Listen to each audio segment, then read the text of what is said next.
আবারও বৃষ্টি শুরু হয়ে গেল। যা বৃষ্টি হচ্ছে তাতে তো মনে হচ্ছে এবার মাঠঘাট সব ডুবে যাবে। হ্যাঁ কি মা, সব যদি ডুবে যায় তাহলে আমরা থাকবো কোথায়? আমিও তো সেটাই ভাবছি মা। এমনিতেই আমরা যেখানে থাকি সেটা অনেক নিচু জায়গা। তাহলে কি আমরা ডুবে যাব মা? জানি না মা। আর দেখ, তোর বাবা আজ এখনো বাড়ি ফিরলো না। যাই, আমি বরং রান্না বান্না সেরে নি। বাড়ি এসে তো আবার খাবার চাইবে। মালা রান্নাঘরে চলে গেল। তখনই তার স্বামী কবির এলো।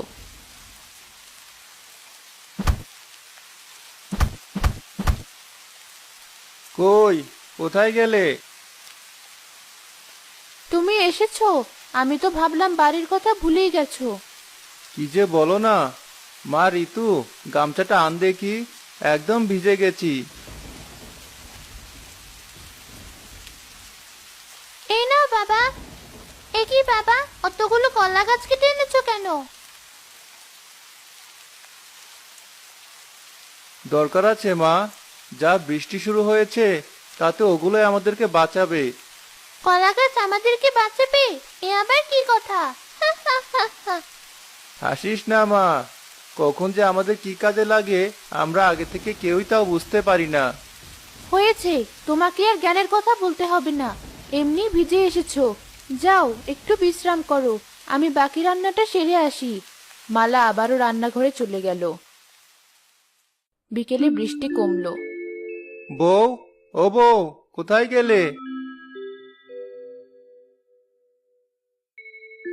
কি হয়েছে? সারাক্ষণ এত কিসের ডাকাডাকি তোমার? রাগ করছো কেন? হাতুড়িটা দাও দেখি। হাতুড়ি দিয়ে আবার কি করবে? কলা গাছের বাড়ি বানাবো। কলা গাছের বাড়ি? এমন বাড়ির নাম তো বাপের জন্মেও শুনিনি। শোনোনি তাতে কি হয়েছে? এবার শুধু শুনবে না, দেখবেও। আবার এমন কিছু করো না যাতে সবাই তোমায় পাগল বলে ডাকে। এমনিতেই গ্রামে মুখ দেখানোর জো নেই, তার উপর এমন এক একটা কাজ করো মানুষের হাসির পাত্র হতে হয়। মানুষের কথা অত কান দিও না তো, ওরা এমনই, সব সময় এর ওর পিছনে লেগে থাকে। যাও, যা বললাম তাই নিয়ে আসো। তোমাকে নিয়ে আর পারি না।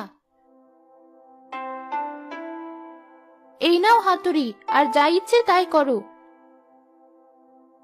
হাতুড়ি নিয়ে কবির উঠোনে বসে কলা গাছ কাটতে লাগলো। তখনই তাদের প্রতিবেশী মকবুল সেখানে এলো। কি কবির ভাই, এত মনোযোগ দিয়ে কি করছো? এই তো ভাই, ভবিষ্যতের জন্য কাজ করছি। ভবিষ্যতের জন্য কাজ? হ্যাঁ, ভবিষ্যতের কথা ভাবাই তো জ্ঞানীর কাজ, তাই না? তা তো ঠিকই, কিন্তু এই কলা গাছ দিয়ে তুমি ভবিষ্যতের কি কাজ করছো শুনি, শুনে আমিও একটু জ্ঞানী হই। কি আর করব ভাই, কলা গাছ দিয়ে একটা বাড়ি বানানোর চেষ্টা করছি। হা, হা, হা, হা। সত্যি কবির ভাই, আসলে তুমি, এই নাকি তোমার ভবিষ্যতের কাজ? হা, হা, হা। কলা গাছের বাড়ির কথা তো জীবনেও শুনিনি। তাই এই বাড়ি দিয়ে তুমি কি করবে শুনি? হেসো না, হেসো না। কে বলতে পারে একদিন তোমাকেও আমার কাছে সাহায্য চাইতে হতে পারে। হা, হা, হা। না কবির ভাই, আমার জীবনে এত খারাপ দিন কখনো আসবে না। এবার বলো তো, এই বাড়ি দিয়ে তুমি কি করবে? বাড়ি দিয়ে আর কি করব, বাড়িতে থাকবো। সত্যি কবির ভাই, এমনিতেই তো আর সবাই তোমাকে কবির পাগলা ডাকে না। তোমার এসব কাজকর্ম দেখেই তোমাকে পাগল বলে। খেয়ে দিয়ে কাজ না থাকলে বোধহয় মানুষ এমনই করে। যাই হোক, আমার কাজ আছে, আমি চললাম।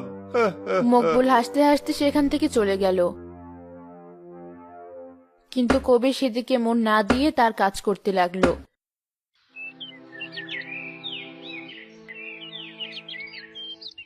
পরদিন সকালে মালা যখন বাইরে গেল, মকবুলের বউ সেলিনার সাথে তার দেখা হলো।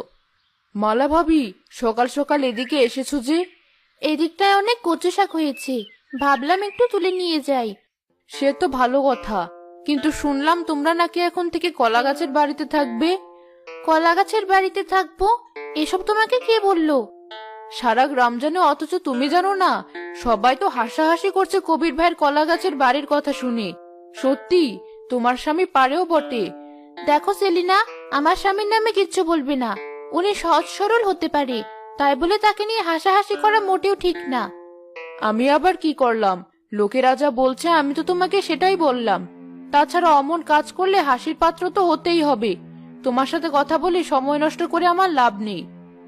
সেলিনা সেখান থেকে চলে গেল। মালাও রাগান্বিত হয়ে বাড়ির দিকে চলে গেল। আর থাকবো না এই বাড়িতে। দিন দিন লোকটার পাগলামি যেন বেড়েই চলেছে। এ কি হয়েছে তোমার? সকাল সকাল এমন চেঁচামেচি করছো কেন? চেঁচামেচি করবো না তো কি করব?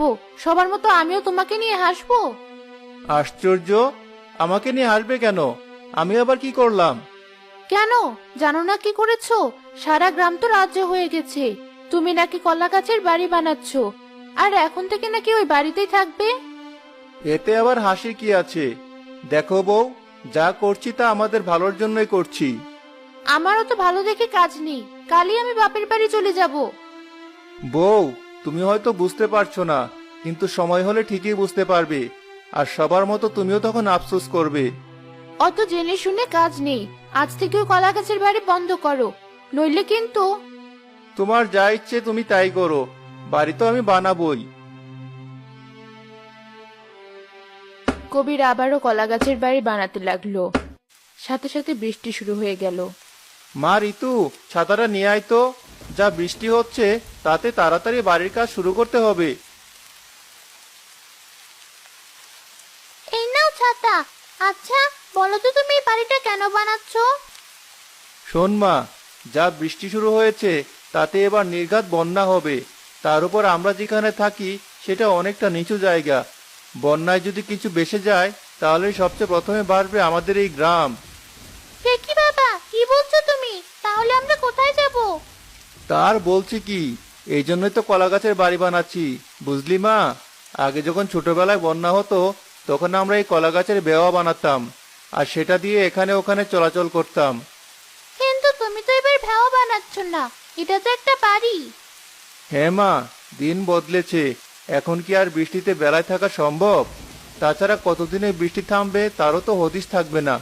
এই জন্য তো বাড়ি বানাচ্ছি, যাতে বৃষ্টি না থামলে বন্যাতেও আমরা সুস্থ থাকতে পারি। কবির ছাতা মাথায় দিয়ে আবারও কাজ শুরু করলো। বৃষ্টির গতি যেন আরো বেড়ে গেল। এভাবেই বেশ কিছুদিন বৃষ্টি হওয়ায় সারা গ্রাম পানিতে থই থই করতে লাগলো। হায় হায়, এবার তো পানি সারা গ্রাম ডুবিয়ে ফেললো। এবার আমরা কোথায় যাব?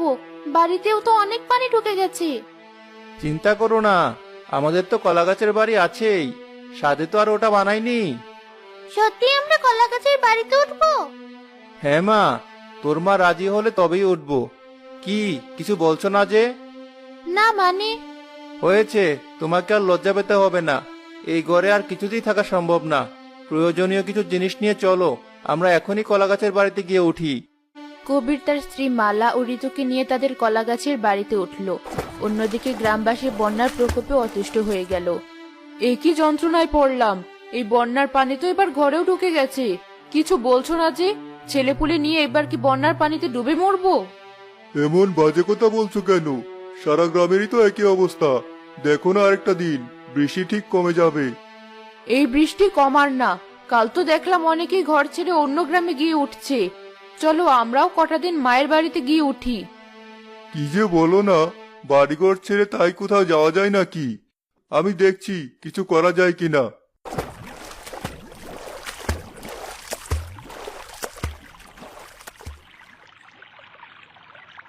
আরে, ওটা আবার কি?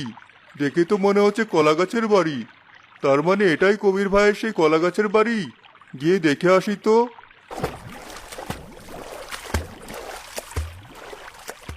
কবির ভাই, ও কবির ভাই! আরে মকবুল ভাই যে, এসো ভাই, ভেতরে এসো। না মানে, আমতা আমতা করছো কেন? এতদিন তো শুধু আমার কলা গাছের বাড়ির কথা শুনেই এসেছো, একবার ভিতরটা দেখে যাও।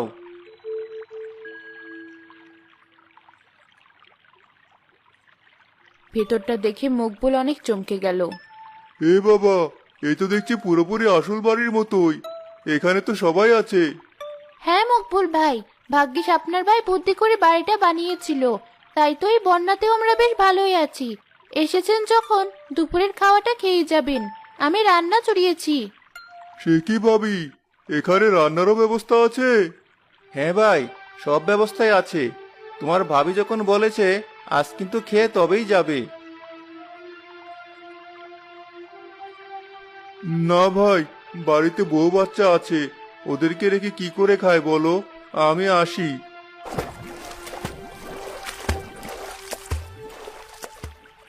পরদিন হইতেই সারা গ্রাম বন্যার পানিতে ডুবে গেল। গ্রামবাসীরা যে যার বাড়ির চালে আশ্রয় নিল। কালকে তোমায় কতবার বললাম আমার মায়ের বাড়িতে গিয়ে উঠি, অথচ তুমি কথা শুনলে না। এবার এতটুকু ছেলেকে নিয়ে এই বৃষ্টিতে ঘরের চালে এসে থাকতে হচ্ছে। আমার খুব ভয় করছে মা, মনে হচ্ছে এখনই পানিতে পড়ে যাব। কাঁদিস না বাবা, উপরওয়ালা ঠিক একটা ব্যবস্থা করবে। কি হলো, তুমি এখন চুপ করে বসে আছো কেন? আমি আর কি বলবো, কে জানতো কপালে এই কষ্ট লেখা আছে। এখন উপরওয়ালার কাছে সাহায্য চাওয়া ছাড়া আমাদের হাতে আর কি বা উপায় আছে। মুকবুল আর সেলিনা যখন তাদের ঘরের চালে দাঁড়িয়েছিল, তখনই কবিরের কলা গাছের বাড়ি ভাসতে ভাসতে সেদিকেই আসলো। মকবুল ভাই, ও মকবুল ভাই, ওখানে দাঁড়িয়ে আছো কেন? তাড়াতাড়ি সবাইকে নিয়ে এদিকে এসো। দেখছো তো, উপরওয়ালা ঠিক শুনেছেন, তাই তো কবির ভাইকে পাঠিয়েছেন। চলো, ছেলেটাকে নিয়ে আমরা কবির ভাইয়ের কলা গাছের বাড়িতে গিয়ে উঠি। কিন্তু আর কিন্তু কিন্তু করো না, এছাড়া আমাদের কাছে আর কোনো উপায় নেই।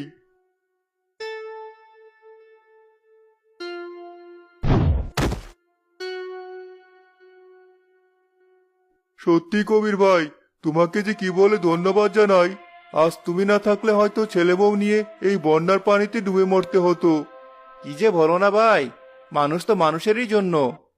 মকবুল নিজের ভুল বুঝতে পারলো, তার চোখে অঝরে পানি ঝরতে লাগলো। এ কি মকবুল ভাই, কাঁদছো কেন? কাছে নিজের ভুলের কারণে, না বুঝে তোমায় নিয়ে আমি কত হাসাহাসি করেছি। এমনকি এই কলা গাছের বাড়ি বানানোর জন্য তোমাকে পাগল পর্যন্ত বলেছি। অথচ আজ তোমার আর তোমার এই কলা গাছের বাড়ি আমাদেরকে বাঁচালো। আমায় তুমি ক্ষমা করে দাও ভাই। মালা ভাবি, তুমিও আমাকে ক্ষমা করে দাও। সেদিন না বুঝে আমিও তোমাকে নিয়ে উপহাস করেছি। আজ আবার এসব কথা কেন?